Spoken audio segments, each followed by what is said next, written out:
presents, gifts, parties. I'm going to Siberia. A striking contrast to how I used to live when I was still in corporate. For example, this is something that I made.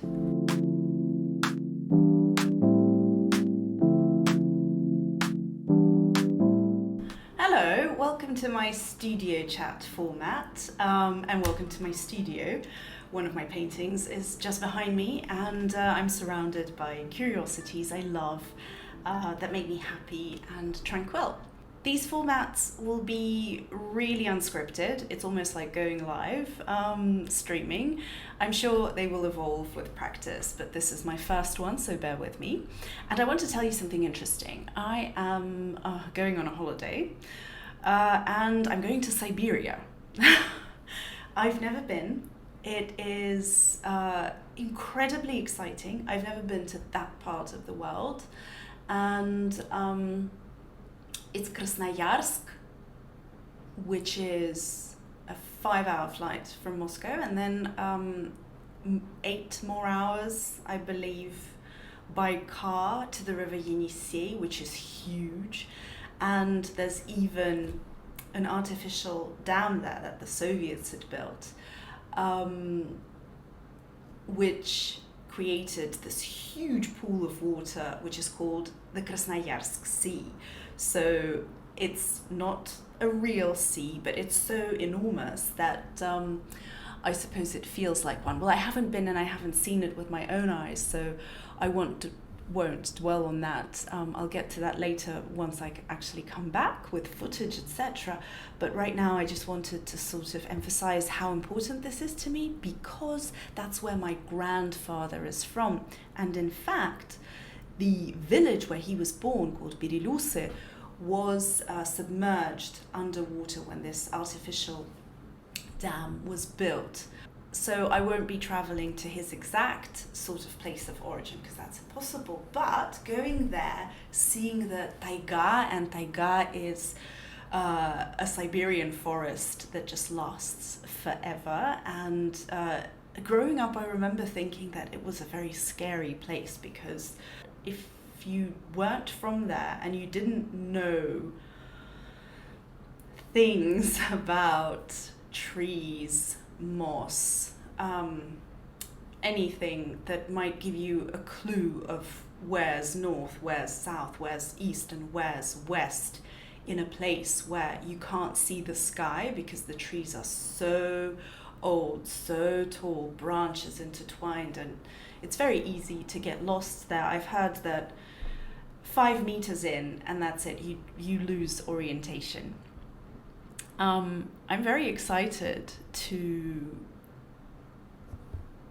find myself in a place where nature is still so powerful, where you can still hear the sort of primordial call of nature.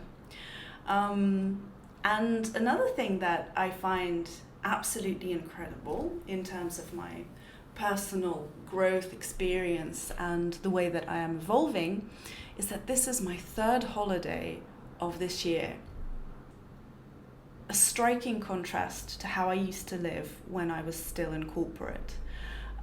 This year I've already been to the mountains. We went skiing. It was a family trip. And then what else? I had a staycation. I didn't work for the whole of January because I find that I'm really non-productive in January. I'm sort of still hungover from the hustle and bustle of December, where things are really amplified by the fact that you have to work and finish all of the projects before the year's natural deadline, but also presents, gifts, parties, etc. It's a beautiful month, but I find myself constantly exhausted afterwards. So I decided that I'd try this. What would happen if I just don't work for a whole month? Nothing terrible did.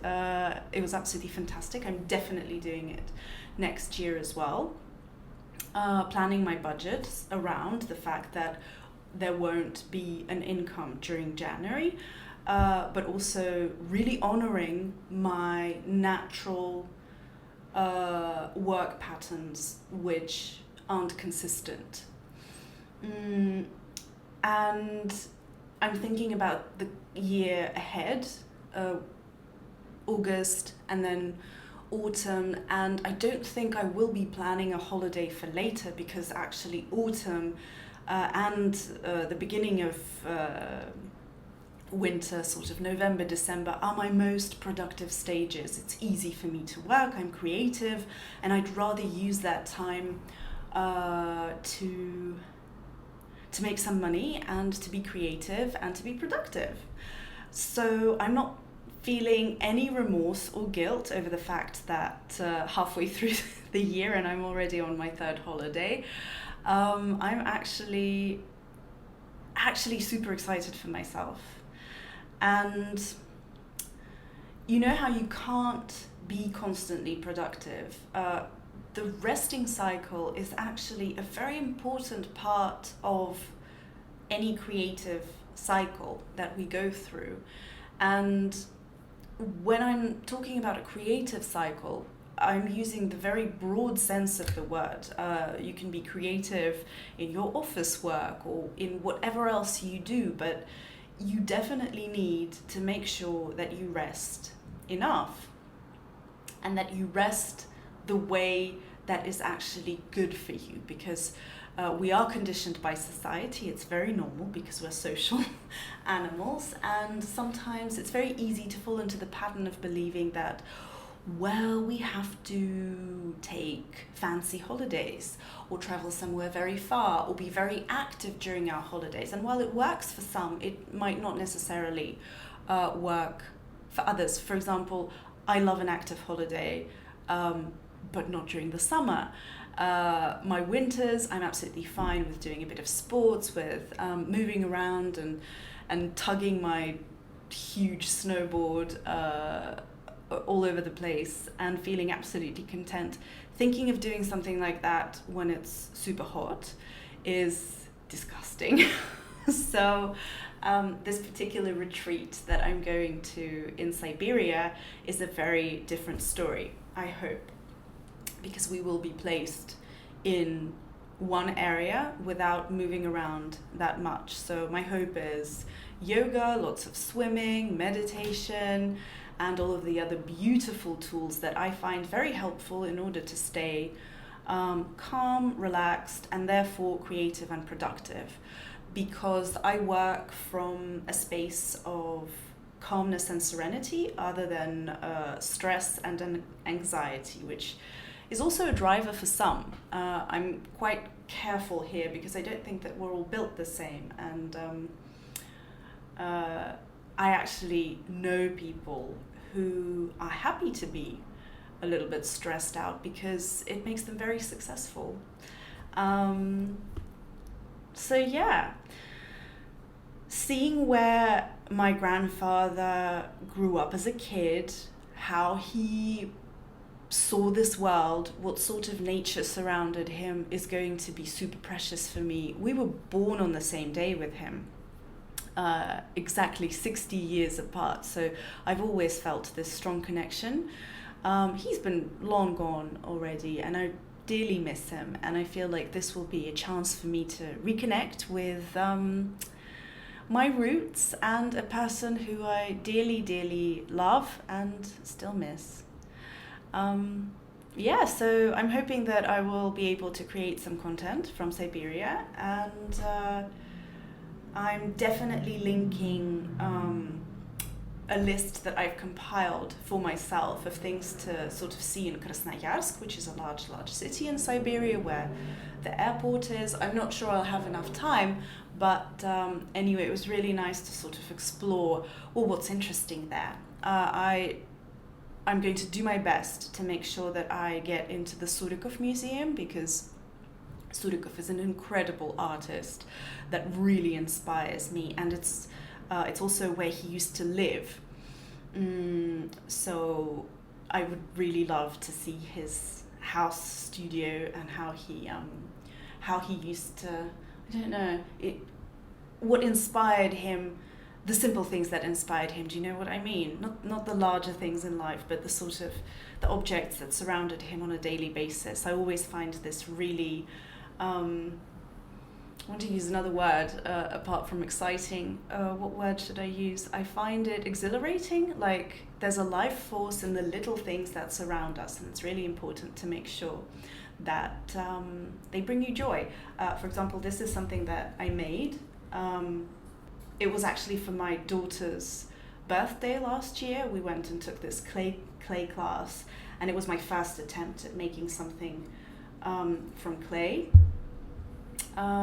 Maybe it's porcelain, I'm not sure. I think it's clay. And it's been making me very happy ever since. It's not particularly my favorite medium. I don't like how it feels on the skin of my hands when it's wet. The kind of graininess and dustiness of it puts me off, and I'm very particular about the materials I use. But I'm actually really good with slimy things, so I enjoy getting my hands dirty, working with oils and acrylics and oil pastel. I never use gloves. I'm actually fine with that kind of texture. It's the dry things that put me off slightly, but I'm really happy that this little bowl still exists. And this is amber. It was my mother's bracelet, and it smells of sap and amber, which I think is beautiful. I sometimes keep it on my windowsill, and it's a very sunny, bright lit room here in my studio, so it heats up and then it smells even more. Let me know if you're interested in me talking about the everyday objects that surround me, because every single one has a meaning. And I wonder if I find anything interesting in Siberia that I can bring with me and enrich this space that I work and live in. So yeah, let me know. The sun is slowly creeping in, and I won't be able to sit here and talk to you like this because it is an incredibly bright lit room, and my camera phone, and I'm still filming this on my phone, isn't really great with that kind of light. I think I will be gradually updating whatever I'm using to film these videos, but so far, let's thank my husband for giving me this microphone. He is a musician and he's very supportive of what I'm doing right now. He actually told me that he might do a proper jingle for these videos, because the jingle I did it with AI, an app called Suno, and I sort of grew used to this little jingle that opens and closes each of my videos, but I'm sure it could be better. This was really nice, humbling in a way, because I did find myself a little bit nervous, just chatting to you, my viewers, who I can't see and I don't know yet. So it would be fantastic if you drop a line in the comment section, because I'd love to get to know you, and I'd sort of love to cater to you as well. So if you find something particularly interesting, you can definitely ask me to create more, or to sort of focus my attention on particular things that you've noticed in these videos, or maybe the lack of. Maybe there's something that you would like to see and I'm not showing you. I'm not greedy like that. I can share, so let me know.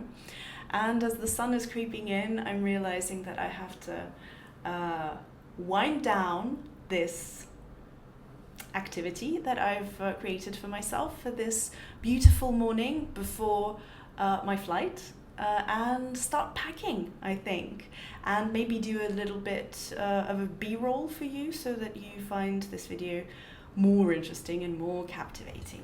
I don't know. All of this is very new to me and very exciting. If you wish to follow my journey, and just to remind you, I quit corporate nearly a year ago now, last August, and I am pursuing a slower life, because it was a very bustling media career that I've been leading for nearly 20 years beforehand, and now I am looking into the smaller, subtler ways of living, including making money in a very different manner on my own as a coach, and also pursuing my career as an artist and paying more attention to my homes, my family, and overall interests in life. And look at me taking my third holiday within 2024, with just half a year gone by. So yeah, I'll see you in my next video, hopefully talking about what I've found exciting and beautiful and gorgeous and maybe disgusting in Siberia. I don't know yet. So don't go too far. Click the bell and subscribe and stay with me. And I will tell you more about what Anna doesn't want to. And I think this video is about how Anna doesn't want to be tired anymore. Thanks. Bye.